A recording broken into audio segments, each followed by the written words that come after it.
jiný třídění. Vidím spoustu lidí volat o pomoc. Vidím hlad, vidím strach, vidím nemoc. Vidím bezmoc, vidím temno, vidím prach, vidím peklo, cítím puch, masový hrob. Na jedné straně bídu a na druhý moc. Mám vizi, vidím světovou krizi, hladomor, krysy, slamy, lidi, co mají čipy, mor. Čárový kódy, kamery, teror, pracovní tábory, horor. Systémy kontroly, zachycený celý prostor na zemi. Satelity si čtou noviny se mnou, nelze se vymanit, nelze zdrhnout.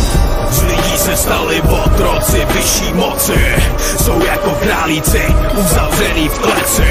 Nemůžeš pochopit tenhle shit. Viděl jsem obraz tý nejzlůvnější totality.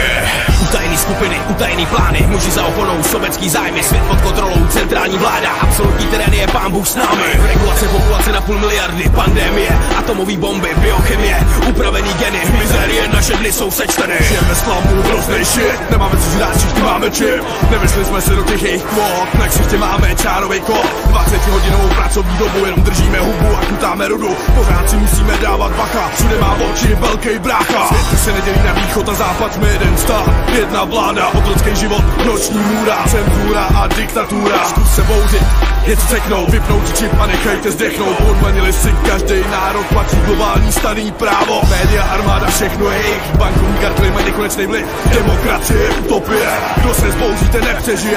Světu vládnou zákeřný zmije, tak to je a už tam vždycky bude. Kdyby lidi nebyli tak slepí a pasivní, tak se tohle nemuselo stát. Teď už je bohužel všechno marný, přivítej nový světový řád.